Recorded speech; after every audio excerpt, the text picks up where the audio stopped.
देवियों और सज्जनों, महाभारत युद्ध और कर्ण की जय पराजय सीरीज के 15वें भाग में आपका स्वागत है।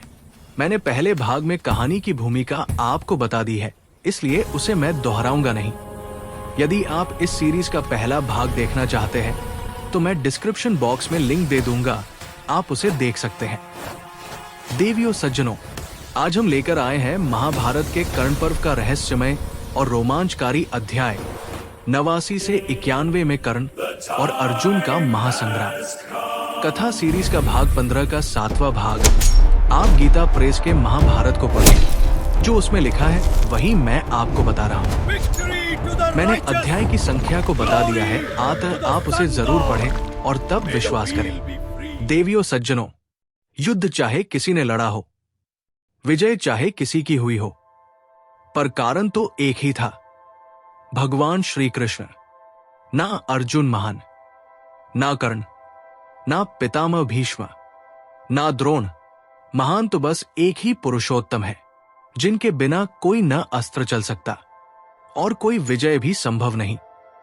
महाभारत के अंत में सबको यही भ्रम हो गया था, मैंने जीता, उसने हारा, मैं विजयी हूं। पर जब साक्षी बर्बरीक से पूछा गया, बताओ युद्ध में कौन जीता, तो बर्बरीक ने कहा, मुझे तो युद्ध भूमि में सिर्फ एक ही पुरुष दिखा, जो अपने सुदर्शन चक्र और त्रिशूल से सबका सहार कर रहा था। अब आप स्वयं समझिए, वो चक्र किसका है, वो त्रिशूल किसका है। युद्ध के पार सत्य यही है, महान कोई नहीं, महान तो बस भगवान है। इसलिए महाभारत के महानायक एकमात्र भगवान श्री कृष्ण है और कोई नहीं। जय श्री कृष्ण। देवियों और सज्जनों, आदरणीय दर्शकों, आप सभी का स्वागत है महाभारत के अनसुने रहस्यों की इस अद्भुत श्रृंखला में। ये कथा आधारित है कर्ण पर्व के अध्याय 89 से 91 पर, उस भीषण समय पर जब महाभारत का युद्ध अपने चरम पर था, जहां प्रत्येक क्षण मृत्यु और अमरता के बीच झूल रहा था। अर्जुन और कर्ण, दो महावीर, दो अद्वितीय धनुर्धर। एक तरफ था कर्तव्य और दूसरी ओर था प्रतिज्ञा। इस महायुद्ध की कथा अत्यंत विस्तृत है, इसलिए हम इसे 12 भागों में प्रस्तुत कर रहे हैं और आज हम लेकर आए हैं इसका 7वां भाग, जहां युद्ध केवल शस्त्रों का नहीं, बल्कि संकल्पों का, प्रतिष्ठा का और नियति का बन जाता है। देवियों और सज्जनों, धूल से भरे कुरुक्षेत्र के बीच, जहां सूर्य की लालिमा रक्त सिंचित धरती को चमका रही थी, वहां आज दो महायोद्धा एक बार फिर आमने सामने थे, अर्जुन और कर्ण। लेकिन आज का दृश्य कुछ और ही था। सूर्यपुत्र कर्ण अपने रथ पर खड़ा था, घोड़े घायल, सारथी अशक्त, किंतु उसका तेज और दृढ़ निश्चय किसी पर्वत की तरह अड़ेग। उसी समय अर्जुन का रथ वहां पहुंचा। देवर्षि कृष्ण दारुक द्वारा नियंत्रित रथ को स्थिर करते हैं। कर्ण की नजर जैसे ही अर्जुन पर जाती है, वो एक महावीर की भांति मुस्कुराता है, मानो कह रहा हो, जिसका मैं जीवन भर प्रतीक्षा कर रहा था, वो क्षण अब आ गया। अर्जुन भी रथ से उतरकर कर्ण की ओर देखता है।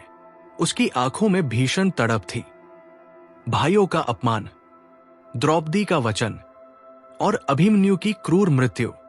कृष्ण अर्जुन से कहते हैं, Partha, Do not yield to this impotence, Arjuna. It does not befit you. Cast off this petty weakness of heart and arise. यही वो क्षण है। ये युद्ध केवल तेरे और कर्ण के मध्य नहीं, ये धर्म और अधर्म के बीच का अंतिम निर्णय है। कर्ण अपने टूटे हुए रथ और बिखरे हुए अस्त्रों के बीच भी एक क्षण को पीछे नहीं हटता। वो अपने अंतिम शस्त्र उठाने लगता है, मानो मृत्यु को भी चुनौती देने को तैयार खड़ा हो। धरती थरथराती है, सेनाएं ठहर जाती है, देवताओं तक की दृष्टि इस युद्ध पर टिक जाती है। कर्ण अर्जुन को पुकारता है, अर्जुन, आज हम दोनों में से कोई एक ही जीवित बचेगा। या तो सूर्य मेरे अस्त होने पर मुझे नीचे ले जाएगा, या तेरी विजय तुझे उन्नत कर देगी। अर्जुन प्रत्युत्तर में केवल इतना कहता है, कर्ण, आज न्याय होगा। और फिर दोनों महावीर अपने अपने धनुष पर प्रत्यंचा चढ़ाते हैं। आकाश गूंज उठता है, धरती कांपती है। ये केवल युद्ध नहीं था, ये नियति का निर्णय था। यहीं से आरंभ होती है अर्जुन और कर्ण की उस भीषण भिड़ंत की वो अगली कड़ी, जिसका संसार इंतजार करता है और जिसका वर्णन हम आगे के भागों में करेंगे। देवियों और सज्जनों, ये था महाभारत के कर्ण पर्व से लिया गया आज का 7वां भाग, अर्जुन और कर्ण के महायुद्ध की अगली कड़ी। अगले भाग में हम देखेंगे क्या होता है जब दोनों योद्धा अपने प्रचंड दिव्यास्त्रों का प्रयोग करते हैं, कौन सा शस्त्र किसे मात देता है और युद्ध किस दिशा में आगे बढ़ता है। तब तक के लिए जय हिंद, जय श्री राम।